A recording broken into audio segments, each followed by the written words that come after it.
నమస్తే ఫ్రెండ్స్, ఈరోజు Telangana కళారత్నాలు YouTube channel మీకోసము ఒక మన దేశ విదేశాలలో డంకా మ్రోగించి భరతనాట్యాన్ని కూచిపూడిని కూడా ఎంతో ద్విగుణీకృత ఉత్సాహంతో వారు మన దేశము ఇతర దేశాలలో ఎన్నో కార్యక్రమాలు పెద్ద పెద్ద వేదికల మీద వీరు మంచి గురువు ఎక్స్పోనెంట్ వారి కళా ప్రయాణం గురించి మనం తెలుసుకుందాం వారి మాటల్లోనే. నమస్కారం అండి రమాదేవి గారు. డాక్టరేట్ వచ్చింది కదా మీకు? డాక్టర్ రమాదేవి గారు, మీ కళా ప్రయాణం గురించి మా తెలంగాణ కళారత్నాల ప్రేక్షకులకు చెప్పండి. నాది అంత పెద్ద గొప్పదేం కాదులేండి, నేను మామూలు కళాకారిని. మీ వినయం విధేయతనే మీకు అంత పేరు ప్రతిష్టలు తెచ్చిపెట్టింది. నేను యాక్చువల్గా మలయాళీని, కాకపోతే పుట్టి పెరిగిందంతా బాపట్లలోనండి. నేను పుట్టింది కూడా బాపట్లలోనే అనమాట. మాది మలయాళీ కుటుంబం అయినా కూడా 4 పిల్లలు ఉండేవాళ్ళు. అందులో 2 మా అక్క అన్న కేరళలో పుడితే, నేను మా అన్నయ్య ఇంకో చిన్న అన్నయ్య ఇక్కడ పుట్టామన్నాడు. సో నా చదువు పెరుగుదల పెళ్ళి అంతా బాపట్ల, గుంటూరు డిస్ట్రిక్ట్ బాపట్లలో జరిగింది. అక్కడ మహంకాళి శ్రీమన్నారాయణ గారి దగ్గర నా నాట్య ప్రయాణం స్టార్ట్ అయిందనమాట. వారి దగ్గర 18-19 ఏళ్ల దాకా వారి దగ్గర నేర్చుకున్నాను. పెళ్ళైన తర్వాత 20వ ఏట నా డిగ్రీ అయ్యాక నేను హైదరాబాద్ వచ్చాను. 2 పిల్లల గ్యాప్ తోటి 6 సంవత్సరాలు డాన్స్ ఆపిన, మళ్ళీ మ్యూజిక్ అండ్ డాన్స్ కాలేజ్ సికింద్రాబాద్లో జాయిన్ అయ్యి సర్టిఫికెట్ డిప్లొమా కోర్సెస్ చేశాను. ఆ తర్వాత ఉమారామారావు గారి కృప వల్ల MA చేశాను. సుదర్శన్ సారి పుణ్యమా అని చెప్పి MPhil చేశాను. ఆ తర్వాత తెలుగు యూనివర్సిటీలోనే PhD కూడా చతుర్విధాభినయాల బిట్వీన్ కూచిపూడి, యక్షగానాస్ అండ్ కథకళి మీద చేశాను. అంటే కూచిపూడి గురించి మీ మొత్తం ప్రత్యేకత? అది మొత్తం కూచిపూడి, ఇంకొక ఏ ట్రెడిషన్ లేదు మీకు, ఓన్లీ కూచిపూడి కూడా theoretical. So I will correct it as Kuchipudi. అంతే, ఐ యామ్ సారీ. కూచిపూడిలోనే మొత్తం పుట్టింది పెరిగింది అంతా కూచిపూడిలోనే అన్నమాట. మీకు ఆర్ట్ ఫామ్ కు చాలా ప్రేమ ఉన్నట్టుంది దాని మీద. ప్రేమ కన్నా కూడా భక్తి చాలా ఎక్కువ అండి. ఆ భక్తి ఉన్నప్పుడు అన్ని ఫేస్బుక్ లో కూడా చాలా యాక్టివ్ ఉంటారు మీరు. చాలా ఉంటారు, ఎందుకంటే I feel that is a social media where you can reach to people. ఇంకొకటే కాదు, మన మనోభావాన్ని ఎవరు ఏమనుకుంటారు అంటే డైరెక్ట్ గా ఎవరు చెప్పరు కదా, మన భావాలన్నింటినీ మనం అందులో పెట్టుకోవచ్చు. ఒక 10 సంవత్సరాల తర్వాత మళ్ళీ తిరిగి చూసుకున్నా కూడా మనకి అది చూడగలుగుతాం అనమాట. అందుకని చెప్పేసి చాలా ఇష్టం ఫేస్బుక్ అంటే నాకు. అదే, మీరు ఇప్పుడు మీ గురువు గారు అందరినీ కూడా జ్ఞాపకం చేశారు. వారికి అందరికీ నా నమస్సులు అండి, మీకు కూడా నా నమస్సులు. మీరు ఇంకా ఏమేమి ప్రయోగాలు చేశారు ఇందులో? నేను అంటే మన కూచిపూడిలో అయితే గనక కలాపాల్లో తీసుకుంటే అందరికీ భామా కలాపం తెలుసు తప్ప మిగతాది ఏది ఎవరికి అంటే చాలా సంవత్సరాల నుంచి చెయ్యట్లేదు. భాగవతుల సీతారాం సార్ దగ్గర, వారి దగ్గర నుంచి నేను గొల్ల కలాపం తీసుకొని 2004లో ఫస్ట్ టైం చేశాము. అప్పటి నుంచి ఇప్పటిదాకా చేస్తూనే దాని మీద ఎంతో రీసెర్చ్ చేసి దాన్ని, నేనంటే సైన్స్ స్టూడెంట్ని కూడా అండ్ సాఫ్ట్వేర్ ఇంజనీరింగ్ కూడా వచ్చు కాబట్టి ఒక పవర్ పాయింట్ ప్రెసెంటేషన్లో ఆ పిండోత్పత్తిని ఇదిని కలిపి అంటే మోడర్న్ ఈ కాలపు పిల్లలకి అర్థమయ్యేటట్టుగా కూడా అలా చేశాను. ఆ తర్వాత పసుమర్తి శేషబాబు గారి దగ్గర నుంచి దాద్రమ్మ కలాపం నేర్చుకొని అది చేశాను. ఇవి 2 రేరెస్ట్. ఇంకొకటి ఏంటంటే సాధారణంగా అందరూ అనుకుంటారు నాట్యం అంటే జస్ట్ ప్రదర్శించటమే అని, కానీ దానికి థియరీ చాలా ఇంపార్టెంట్. అంటే డిగ్రీల కోసం చేయటం కాదనమాట. ఆ సిద్ధాంతం మనం నేర్చుకుంటే గానీ మన పర్ఫార్మెన్స్ బాగా సైంటిఫిక్ అప్రోచ్ ఉండాలి దేనికైనా సరే, అది ఇంజనీరింగ్ అయినా మెడిసిన్ అయినా ఏదైనా కూడా అనమాట. శాస్త్రోక్తంగా ఉండాలి. అందుకని నేను ఇప్పటి వరకు 7 పుస్తకాలు రాశానండి. అంతా కూచిపూడి డాన్స్ కి సంబంధించి. First Kuchipudi dance textual form అని 2000లో రాశాను ఆ పుస్తకాన్ని. ఆ తర్వాత సర్టిఫికెట్ డిప్లొమా కోర్సెస్ యొక్క సిలబస్ ని histrionic expressions in Kuchipudi dance అని చెప్పి రాశాను. ఆ తర్వాత అదే తెలుగులో కూచిపూడి నాట్యం అని చెప్పి డిప్లొమా సర్టిఫికెట్ కోర్స్ రాశాను. తర్వాత అనువదించలేదండి, సెపరేట్ గానే రాశాను. తర్వాత కలాపాలు అసలు ఏంటి, యక్షగానాలు కలాపాలు, దాని లిటరేచర్ ఎలా ఉంటుంది అనేది కూచిపూడి కలాపాస్ అండ్ ఆడసీ రీడిస్కవర్డ్ అని చెప్పి అది రాశాను. ఆ తర్వాత నా థీసిస్ కంపారిటివ్ స్టడీ ఆఫ్ చతుర్విధ అభినయాస్ బిట్వీన్ కథకళి అండ్ కూచిపూడి, అది కూడా బుక్ కింద ప్రింట్ చేశాను. ఆ తర్వాత నేను నాట్యశాస్త్రం ఏ నాట్యానికైనా కూడా నటనకి అది చాలా ఆత్మ సోల్ లాంటిది. అది అర్థం చేసుకోవటం ఎంతో ఇంపార్టెంట్ అని నేను అర్థం చేసుకొని, ఇప్పటి పిల్లలు ఆ 4 వాల్యూమ్స్ చదవగానే భయపడిపోతూ ఉంటారనమాట. అందుకని 2016లో ఒక సీడీ కిందకి తీసుకొచ్చాను, చాలా చిన్నదిగా. ఆ తర్వాత 2024లో నా క్యాన్సర్ అంతా అయిన తర్వాత నాకు చాలా సంతోషంగా అనిపించి నేను మంచి ఒక కంట్రిబ్యూషన్ చేయాలని ఆ నాట్యశాస్త్రం యొక్క 36 చాప్టర్స్ని కుదించి, అంటే బిగినర్స్కి కొంచెం MA లెవెల్ దాకా ఈజీగా అర్థమయ్యేటట్టు. Yeah correct. ఆ జిప్ ఫైల్ కూడా కాదు, కండెన్స్ చేశాను అనమాట, ఈజీగా అర్థమయ్యేట్టు కొద్దిగా. అది చదివిన తర్వాత వాళ్ళు మిగతాది డీప్ గా వాళ్ళు అర్థం చేసుకోవచ్చు అని. గైడ్ లాగా. Yes, it is a guide. A handbook అని రాశారు, a handbook on నాట్యశాస్త్ర.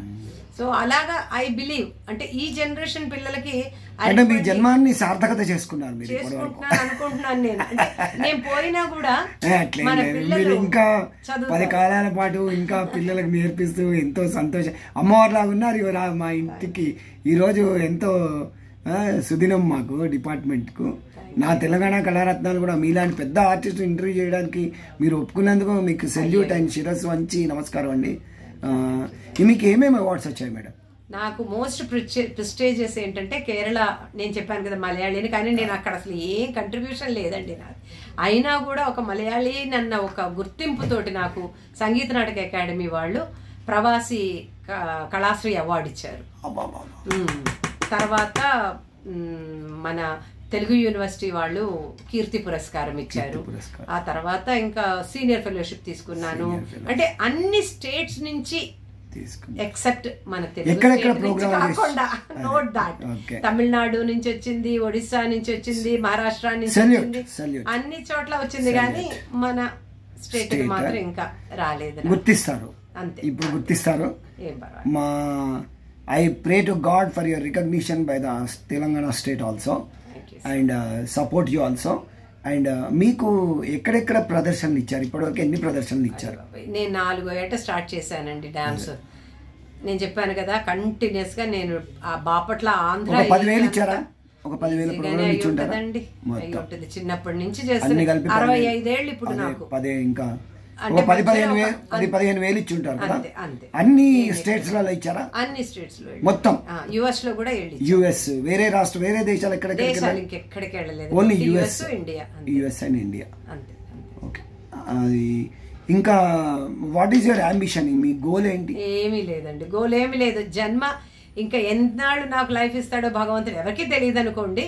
అంతవరకు నాకు సంగీత నాటక అకాడమీ అవార్డు వచ్చింది కదా? లేదండి, సంగీత నాటక అకాడమీ కూడా. సో జన్మ ఉన్నంత వరకు, ప్రాణం ఉన్నంత వరకు ఎంత నేను పిల్లలకి నేర్పించగలను దాచుకోకుండా. ఇప్పుడు ఉండే యూత్ కి ఏం చెప్తారు? యూత్ కి చెప్పేది ఒకటేనండి, క్షణంలో ఇలా ఏదో పెద్ద పేరు తెచ్చేసుకోవాలనుకుంటే అవ్వదు. ఏదైనా మనం slow and steady wins the race. అర్థం చేసుకొని మనం ఏదైతే చేస్తున్నాం, ఎందుకు చేస్తున్నాం, ఇలా ఎందుకు చేయకూడదు, ఇలాగే ఎందుకు చెయ్యాలి, ఆ ట్రెడిషన్ని ఏ ఆర్ట్ నేర్చుకుని ఒక భక్తితోటి భయంతోటి నేర్చుకోండి. అప్పుడు ఇంకెవరు చెప్పవసరం లేదు, చాలా మంచిగా నేర్చుకుంటారు. వినయం, విధేయత, అంతే, భక్తి, భక్తి, ఆ ఒక భయం, అవన్నీ వచ్చేస్తాయి. అవి ఉంటే మిగతా అవన్నీ వచ్చేస్తాయి కదా. అదొక్కటే నేను ఈ జనరేషన్ వాళ్ళకి చెప్పాను. కూచిపూడి జీవనోపాధి ఉంది, ఎట్లా ఉందంటారు ఆర్టిస్టులకు సొసైటీలో? అందరూ బాగానే ఉన్నారండి. ప్రోగ్రాములు దొరకపోవచ్చు, కానీ మీరు హైదరాబాద్ లో చూడండి, ఒక్కొక్క గల్లీలోనూ ఒక్కొక్క టీచర్ ఉన్నారు. అంటే వాళ్ళు ఎంతవరకు నేను బాగా అంటే నాకెంతొచ్చు, నేను నా పిల్లలకి ఎంత నేర్పించగలను అనేది ఆ మైండ్ సెట్ పోయింది. ప్రతి వాళ్ళు సర్టిఫికెట్ అయిపోగానే టీచింగ్ స్టార్ట్ చేసేస్తున్నారు.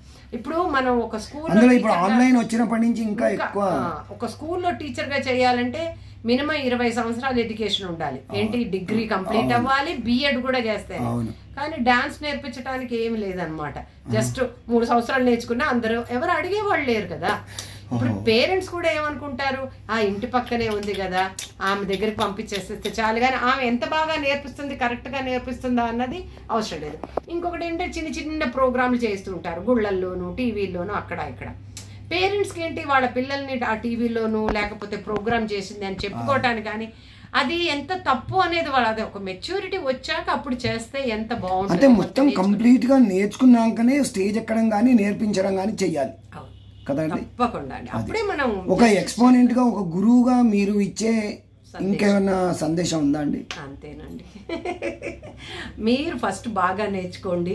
నేర్చుకున్న తర్వాత అది అన్నీ అర్థం చేసుకున్న తర్వాత పిల్లలకి నేర్పించండి. అంతేగాని ఈరోజు నాకు టీవీ ఛానల్ అంటే ఈజీ కదా, మొబైల్ ఉంటుంది, అప్లోడ్ చేసేస్తారు, ఏదో చూస్తారు, ఏదో అప్లోడ్ సో ఎంతవరకు ఇది నిజము? ప్రతి వాళ్ళు టీచర్లే అయిపోయారు, ప్రతి వాళ్ళు ఇన్స్ట్రక్టర్స్ అయిపోయారు.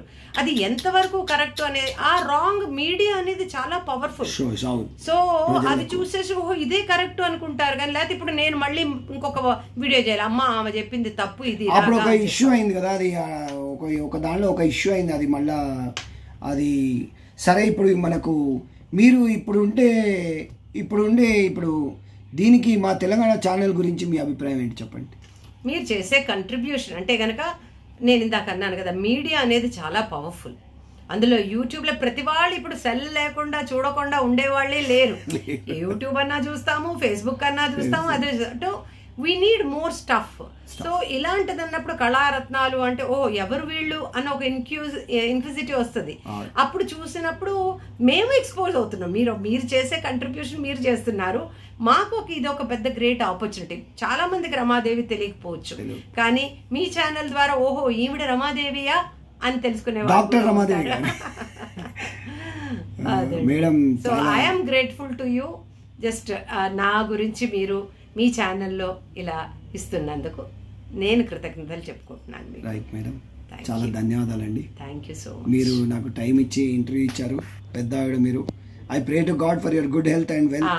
అదొక్కటి చాలు. మీరు ఇందాక అడిగారు కదా, సఫరింగ్ లేకుండా అలా వెళ్ళిపోతే చాలు, ఇంకేం అక్కర్లేదు ఈ జన్మకి. అదొక్కటే కోరు. మీకు ఎంతమంది పిల్లలు? ఇద్దరు, ఒక పాప బాబు, ఇద్దరు అమెరికాలోనే ఉన్నారు. సెటిల్డా? అంతే. సార్ ఏం చేస్తారు? సార్ ఈజ్ క్రికెటర్ అండి. అప్పుడు ఇప్పటికి కూడా ఈజ్ ఆంధ్ర కమిటీలో కూడా ఉన్నారు. Prasan Kumar P. Ranji trophy, Vizzy trophy, state అంతా ఆడారనమాట. టెలిఫోన్ నెంబర్ ఇస్తారా మా ప్రేక్షకులకు? అవసరం ఏంటండి మీకు ఎవరైనా ప్రేక్షకులు మీ టెలిఫోన్ నెంబర్ ఏమైనా చెప్పగలరా? తప్పకుండా అండి. 9849373553. మళ్ళీ ఒకసారి 9849373553. మా నాయనమ్మ అహల్యాబాయి అమ్మవారి లాగా ఉన్నారు, లక్ష్మీ అమ్మవారి లాగా ఉన్నారు. Thank you. I wish you good luck and good health and good wealth. And thank you very much madam. Thank you madam. నమస్కారం అండి. ఓకే ఫ్రెండ్స్, ఈరోజు చాలా మంచి ఆర్టిస్టులను మనం ఇంటర్వ్యూ చేసుకున్నాము. Okay friends, thank you very much. Loving you, yours faithfully. Signing off Raghunandan. నమస్కారం.